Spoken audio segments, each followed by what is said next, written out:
Welcome to Growing Up in Easton, Massachusetts, that is. Today is November 17th, 2022, and your host is Priscilla Almquist Olsen.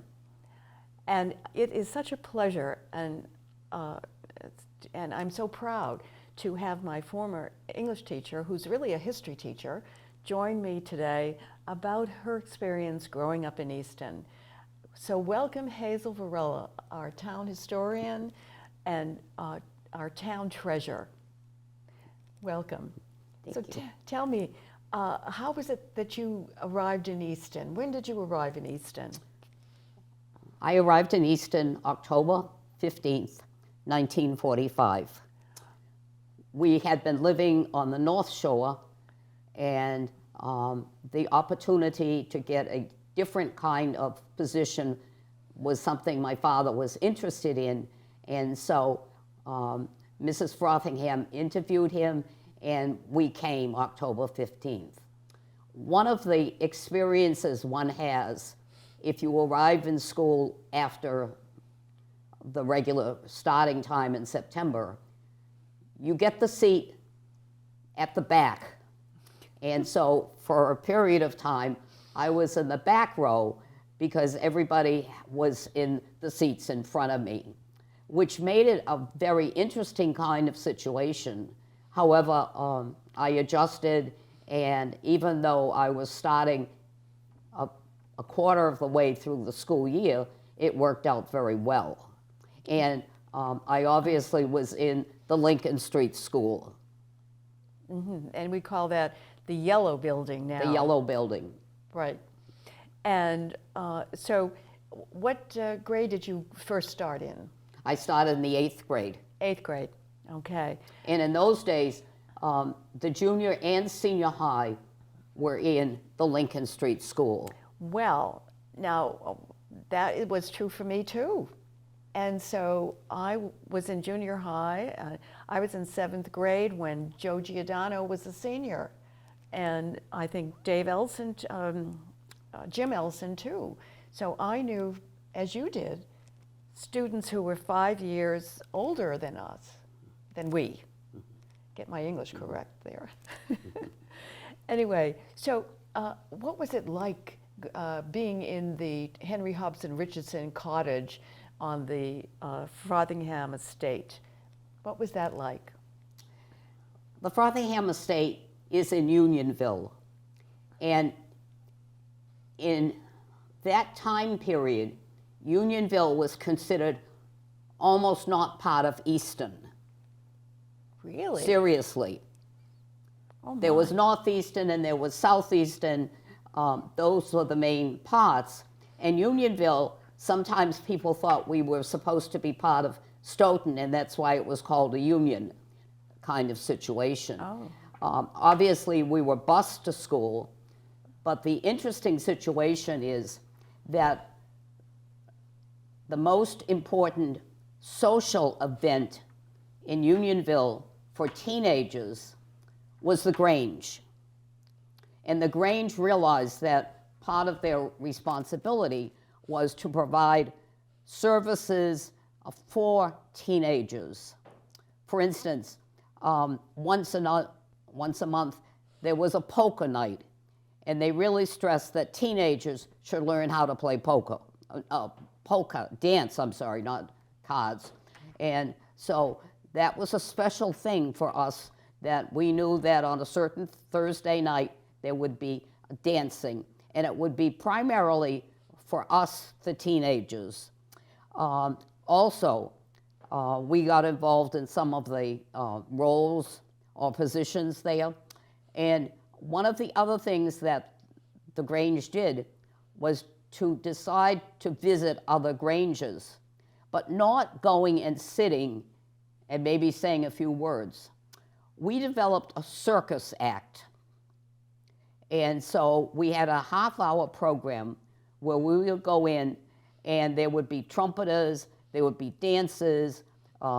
I was the fat lady. Of course, I had to wear a few pillows to do it, but I was my own particular act of being a fat lady and trying obviously to keep the pillows in place because that was the comical thing.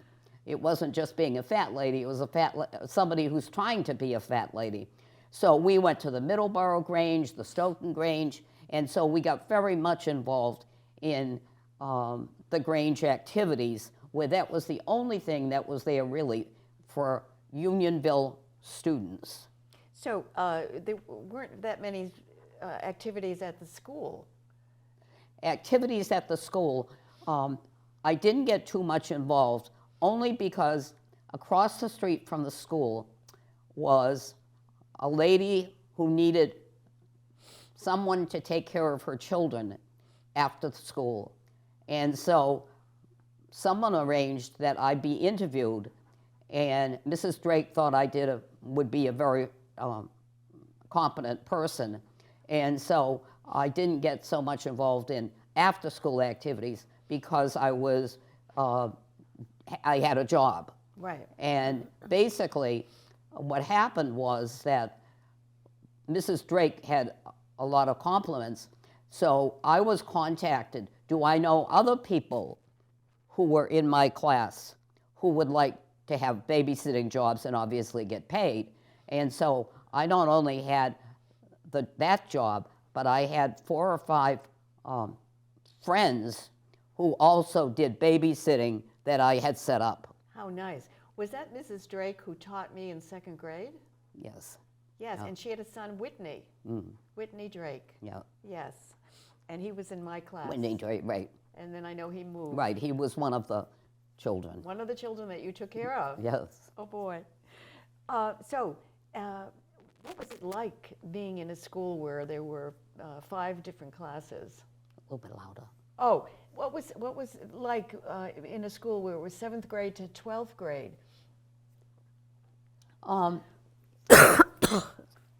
Basically, as I got more involved and knew some of the people, I found that the high school experience was really very special, and I enjoyed it very much and got involved as much as I could with the other items that I had on my agenda. Mm-hmm.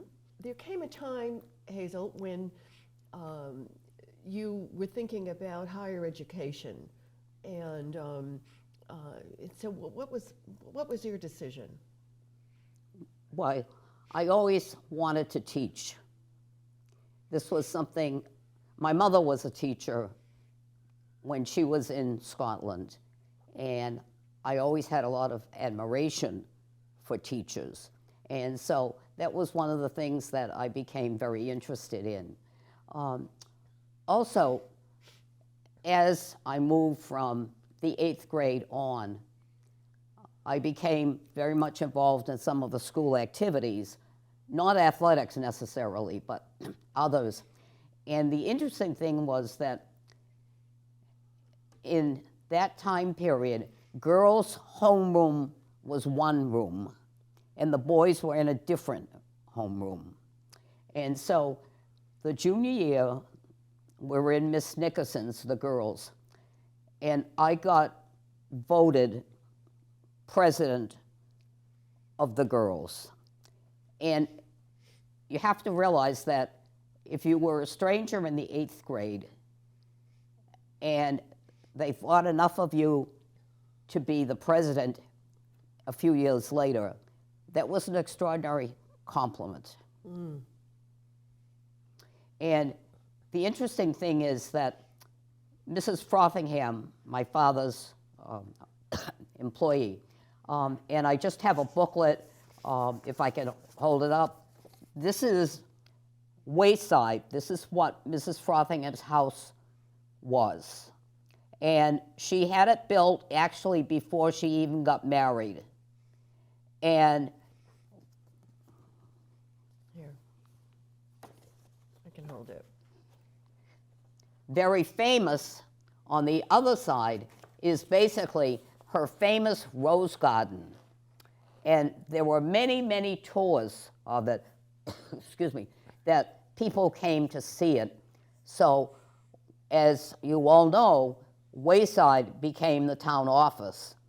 but this is the area that my father was responsible for before, obviously, it became a town office in 1960. Mrs. Frothingham died in 1955.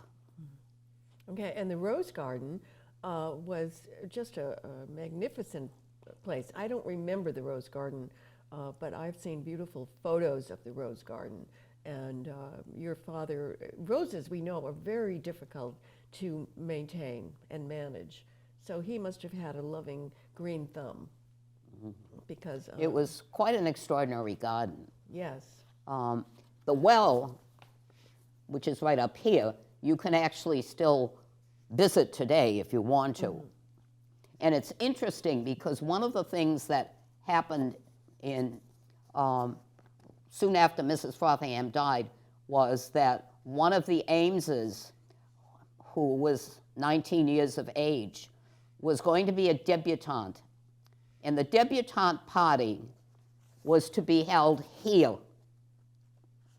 And what happened was that outside here was a large tent. It was the same color as the young lady wore. It was pink, almost this pink. And it was quite extraordinary. It was large enough that a 25-piece band was playing there with all of the parties.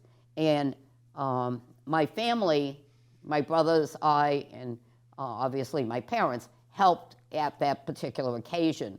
It actually lasted till 5 o'clock in the morning.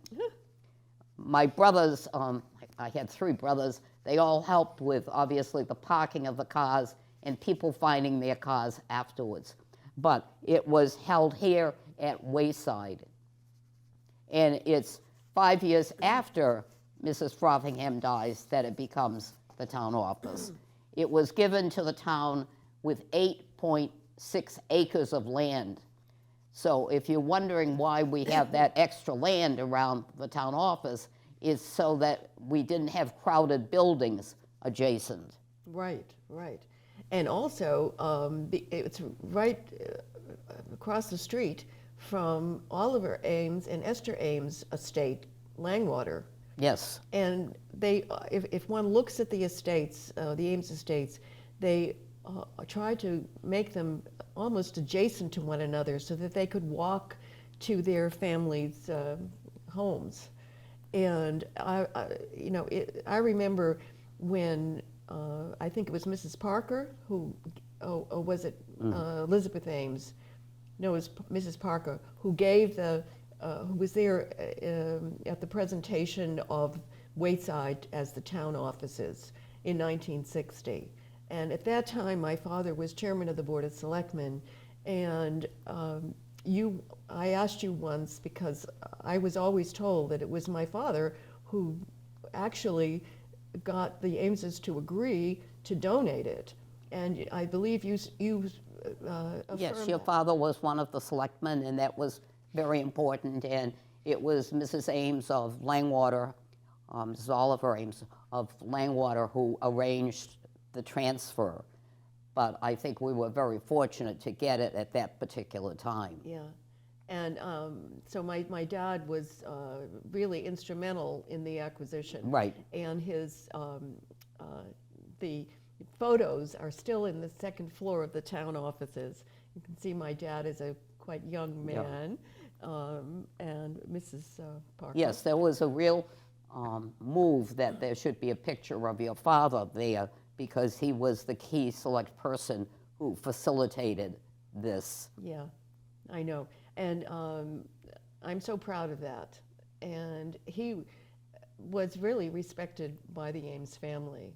Yeah, and my mother too. My mother was very close to Elizabeth Ames. They were... Mrs. Frothingham was called by the Ames relatives Aunt Minnie. And Aunt Minnie always felt that her relatives were thrilled to have her come. So she never rang the doorbell or knocked or called. She would just walk in. So there was a saying that if you're going to say anything about Mrs. Frothingham or Aunt Minnie, you better look around to make sure that she's not at the door, that kind of thing. But Yeah. she was very, very good. And I really want to make sure that I stress that she came to my high school graduation in 1950, and 5 of us were going to go to Bridgewater State, now a university, and we were going to obviously commute. One of us would drive each day. Mrs. Frothingham was really amazed that we were going to do that, and she told my father, no, Hazel is going to live on campus. I'm going to pay for her room and board for 4 years. And certainly one of the great experiences, excuse me, I had as a late teenager was living on campus and having that kind of experience. And actually, when my oldest brother was ready to go to college, he was going to University of Massachusetts, Amherst. She paid his first year. Unfortunately, she died the 5th day of the 5th month of the 55th year, May 5th, 1955. And obviously, I had already graduated, but my brother decided that we couldn't afford the tuition that they were talking about. And so he decided he'd prefer to go to Northeastern, and that worked out very well for him. Mm-hmm. Well, and now, of course, Northeastern is very expensive, isn't it? Now, tell me about the stories about Mary Frothingham. When you were a little girl, well, you were 13 when you arrived, and I remember you talked about she would come over before Christmas, and didn't she ask you what you wanted for Christmas? Yes. My first experience with Mrs. Frothingham was in November of '45. We came in October, and I had never seen her, and I was actually making some cookies in the pantry when I heard the door open, the outer door of our kitchen door, and I looked, and there was a well-dressed woman, and I assumed it had to be Mrs. Frothingham, and she said to me, "Would your brother and you like a portable radio?" 1945. I said, "That would be wonderful." She said, "Well, that's good. That's off my list." And she left. I mean, that was my whole first experience with Mary Ames Frothingham, that she wanted to get that checked off on the list that we would get a portable radio, which obviously we did. I do want to stress that just before Christmas, excuse me, she would have a Christmas party at the Yellow Brick School for Northeastern students, Northeastern elementary students from Northeastern Grammar. And they would have a magician, there would be refreshments, and each child got a gift. It could be, obviously, a doll for us. It would be some sort of train or something for the boys. But she, for years, the guesstimate is from about 1920 to 1955, each elementary school child received a gift. There would be gifts sent to all the other elementary schools, obviously like Southeastern, Easton Furnace, etc. But I think that we really did not realize how interested and concerned that she was in helping children. She didn't get married until she was 49, so obviously she did not have any children. I remember this too. In 1947, I was in kindergarten. So for the next 8 years, well, not the next 8 years, the next 5 years or 6 years, as a member of the Northeastern Grammar School, I also had the pleasure and benefit of that wonderful Christmas party that she put on. And I remember it was at the Yellow Building, the original Oliver's School, and she would be up in the middle of the stage, and either side of her was a Santa Claus with huge, huge burlap bag or with all the presents in them. And the boys would go up on the right-hand side steps, and they would get their present, and with their left hand, and with their right hand they would shake Mary Frothingham's hand and thank her. And then they would turn around and go back. The girls came up from the left side, and the other Santa Claus would give us whatever the present was.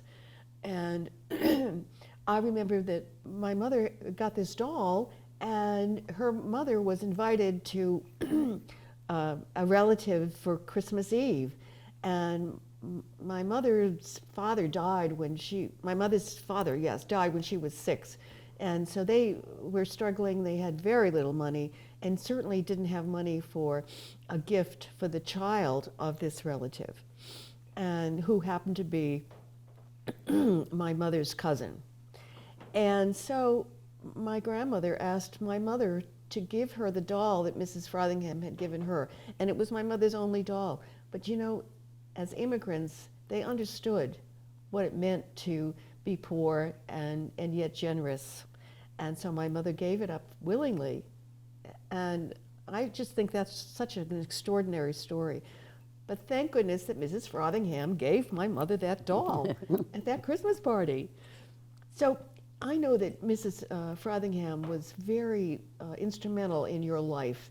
And what were some of the lessons, Hazel, that you learned from her?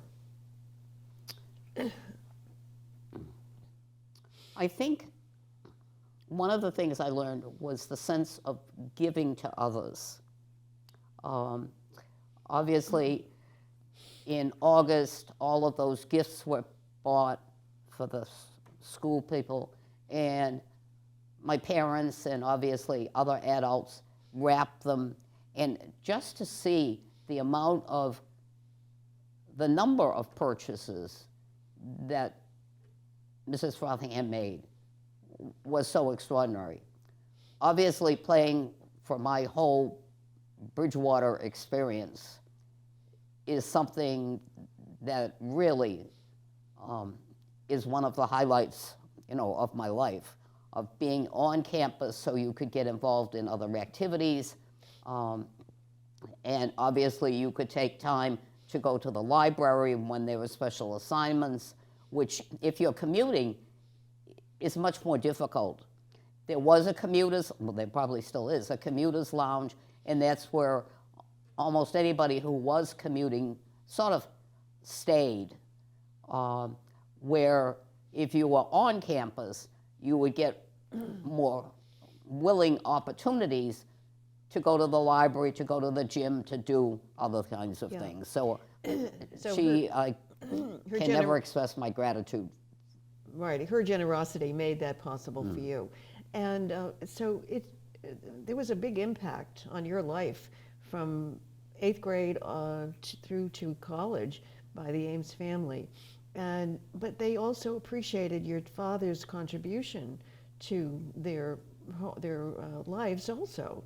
So tell me, when you became a teacher, where did you start out? Can you speak a little louder? Oh, when you became a teacher, where did you start out? Where did I start out? Well, I taught in East Bridgewater for 2 years because I had been doing my student teaching there. And when I finished, Stanley Goldman, the principal/superintendent, asked me if I would like to teach. And obviously, here I'm being offered this job, and I hadn't even applied. So I did for 2 years, and in fact, one of my other friends did also. So a couple of us from Bridgewater were there. And then one day, Gilbert Mann, superintendent, saw me, and he said, "Would you like to teach in Easton?" And I said, "Yes." And he said, "Well, we would have to come and watch you teach." And I said, "All right." Well, the next day, it snowed quite a lot, but there was school, at least in East Bridgewater. And one of the things that I did that particular year and the year before is to teach English and social studies, 2 classes, So I was actually teaching 4 classes to 2 different groups. But one teaches 5 classes. So what I was asked to do was to teach an English class for juniors who were non-college. And you have to picture a classroom much larger than this room with 40 students in it who were not really enthusiastic about learning. And what I used to do so that I could see them all was to sit on top of the desk. It's not in the textbook, but how do you get all of those students seeing you? There were 40 of them, and I'm not that tall. So the day after my interview with Mr. Mann, I didn't say anything to the East Bridgewater principal because I didn't think they were going to come. Well, what happened? I was in the middle of teaching that English class, and in walked Mr. Cruz and Mr. Mann, and I'm like, oh my glory. I'm sitting on top of the desk. No textbook advocates that. And teaching 11th graders who were not that enthusiastic. Somehow or other, I don't know what I did or what they thought I could do, is they did hire me. But I'm still amazed. I can picture myself sitting on that desk in 1956 and looking at these 2 individuals, obviously from Easton, and thinking, I think I'll be in East Bridgewater for a long, long time. Well, that wasn't the case, was it? Yeah. And Easton became the beneficiary of all of your wonderful teaching, and you eventually became the head of the history department, Right. chairman of the history department, and you did other things too. You originated a course on Easton's history, I believe. Tell me about that. I thought that was really very important. A number of us, like at Hands, et cetera, we were trying to advocate this. For instance, we put together a book called A Glimpse of the Past of the Historical Society. And what this basically says that in 1968, we get the train station, and at that point, we felt very strongly there should be a history of Easton. And so it was agreed that I could teach that to seniors as an elective. And I was just amazed at how many people wanted to take it. I mean, I was thrilled because I think Easton has so much to offer. And if you're living in a community, you have to know it. The assignment for the weekend was go out and explore. Talk to a neighbor, check a cemetery, do something. And on Monday, you're going to very quickly write down for credit what you did or who you talked to. And I think that that's when we started the local history classes, the importance of that. And I might mention that one of the students I had one year is now president of Bridgewater State University, and that's Fred Clark. And Fred had moved from Brockton to Easton just before his senior year. So he obviously did a lot more exploring than others. And it was always a pleasure on Monday to get the notes from them. And I said, if you didn't do it, say you didn't do it. You know, I don't want you fabricating. And I really stressed that. And sometimes if I felt it was fabrication, I might stop the person in the corridor and say, did you really talk to Mr. Jones? You know, kind of thing. But I think they really enjoyed that type of assignment. Yes, of course. You know, we analyzed cemeteries. We obviously did a bus tour. So some of the students had never been to Borderland. This is in 1971 on. Keep in mind that if you live in Eastondale or even people on Elm Street had never been to Borderland. So we would go by Borderland, we go all the way over to the Hockomock Swamp and tell the story about the devil who probably lives there, but you've got to be careful, you know. And actually, there's a story, the legend is, the devil wanted to go to Borderland. And the devil hops, but that hop is too much. So he had to land once, and he landed near the center school. And in somebody's backyard, adjacent to the center school, was this huge indentation that looked like a footprint. My goodness. So it's these kinds of legends, I think, that make us aware of that. And I just might comment on one thing while we're talking about Easton. And because I just learned this about 3 or 4 weeks ago, that in 1965, the minister at Unity Church was a Reverend Geschner, G-E-S-N-E-R. And basically, if you're at Unity Church and you're looking straight ahead, that's the pulpit, there's an organ over there, it's recessed. And there's a piano on the floor right over here. There's the pulpit there. And it turned out that Reverend Geschner had a son, Craig, early 30s, and he would go there almost every day and play on the piano. And he was asked why, and he's saying, I'm making music for a musical. What was he doing? You're a good man, Charlie Brown. Really? Yes. In 1967, it opened on Broadway, fantastic hit, and music by C. Geschner. It didn't say of Easton, Mass. But recently, there was a production company that showed it in Connecticut, and I got a newspaper clipping from Judy King, who went to see it, and it talked about the excellent music from C. Geschner. And this is so many years afterwards. So I think a local history class, and it doesn't have to be Easton, but I think each community should have something to show pride in the community. I agree. And also to talk about the children of the community who provide and give wonderful benefits to the society. For example, this young man was playing the piano at Unity Church in Northeastern, and he was developing music which later became a Broadway hit. I mean, that is wonderful. Similarly, Winthrop Ames, who lived in the Queeset House, built the Queeset Gardens and the stage to have his actors and musicians come and put on musicals and plays for him.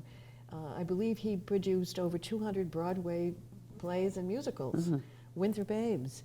And that kind of information is so important. And the stage was restored. I think Avery Lee Williams paid for that. And it's used now, and there were concerts in the Queeset Gardens, all because Winthrop Ames brought Broadway to Easton. And of course, Easton has brought Broadway, Easton has been brought to Broadway, let's put it that way, not just with Winthrop Ames, but now with Geschner. See, Geschner? Yeah. Okay. So what has been your most, besides teaching that Can you class? talk a little louder? Oh yeah. Besides teaching that class on the history of Easton, what other moments in your teaching history, including Curry College, where you've been a professor, and I understand you've been teaching, you taught for 66 years and just retired. Right, because of the virus. Because of COVID, right. COVID. Yeah. So tell me, what were some of the highlights of your teaching career? I think the classes I've had, almost every class, I guess I have to say every class, has been a joy to teach. In other words, that there are students in the class, maybe not all of them, but they seem to be interested in the way that I try to make it live. This really happened. I mean, be it the Mayflower or the Civil War or, you know, anything, you know, and trying to make sure that they realize that a democracy is fragile. And the fact that we have a country that has existed for this long is quite extraordinary.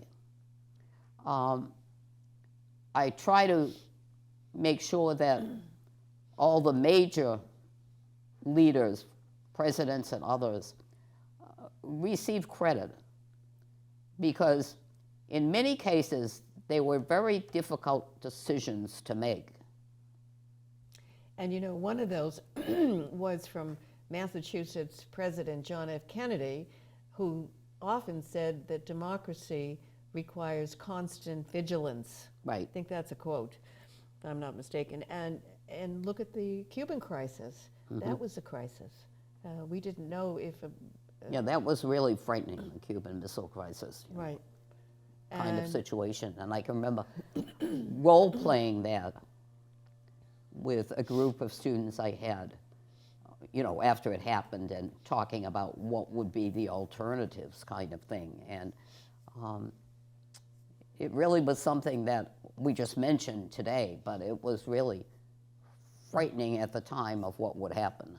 Yes, quite frightening.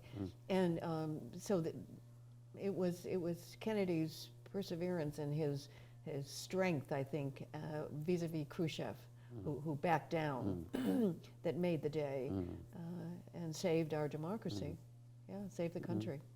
So, but I have always thoroughly enjoyed teaching. I mean, well, you were a wonderful teacher, and you never, even as a person who spoke at different events, you never had notes. You spoke from your head and your heart, eloquently, always eloquently, and everyone has always appreciated that and been astounded. She doesn't have any notes. She's been talking now for 30 minutes and hasn't had to, and all about historical events, all in order that they happened, without any notes. And so tell me about being a town historian. What that has been a wonderful, and given you lots of pleasure, hasn't it? Being a town historian has given you lots of pleasure and pride, hasn't it? Well, there are several of us. I mean, you've got Ed Hands and you have a number of other people. And I think as an historian, we want to know as much as we can. For instance, when I found out about your good man, Charlie Brown, you know, I'm like, whoa, right there at Unity Church, you know. And which is your church. And it's amazing. We keep discovering things that have happened. And I think the big thing is that it gives us pride in the community. I think that's why, you know, the Historical Society and any other support group, that's really important, that we're proud of our community. And we've had very great leaders throughout it. And there may have been complications from time to time, but they get resolved. And so. And one of the things that you you started was an annual booklet of stories written by members of the community about Easton, called Reminiscences. And I believe the 12th edition just came out. 13th. 13th. Okay. We're working on the 14th. And they're wonderful stories. Stories written, actually, some of them by people who are no longer with us. And their children presented them to this society, and society decided to publish them. I recall Charlotte Walleen Nelson and her memories of growing up in Easton. That was published. And I think Lois de Pasqua, her mother, Signe de Pasqua, her writings also have been published posthumously. So, and yet there are new stories that are have come to light. Yeah. So thank you, Hazel, so much. Hazel Varella, you have been Easton's treasure, and you still are Easton's treasure, and you're still there helping us to understand the history of our wonderful town as an ongoing project, really. It's not just about the past, it's also about the present, and you also dream about the future and share those dreams and stories with us. So we thank you so much. You are Easton's treasure. You will always be my favorite teacher. Well, thank you. But more than that, you are the most interesting Eastonite that I think has ever walked the streets of Easton. You have encapsulated all of the what Easton's all about. Your generous spirit, your willingness to share, and you never ever say no. And today you said yes to me. I have asked you many times and you've been so busy, but finally today I have you in the studio. So I thank you so much for coming and being part of Easton's history. It's been a pleasure. Thank you for asking me. You're welcome. And thank you, listening audience, viewing audience. I hope that you have enjoyed this presentation as much as Hazel and I have enjoyed presenting it to you. Priscilla Almquist Olsen, wishing you a wonderful Thanksgiving coming up, and the holiday season after that. So, thank you. Be well.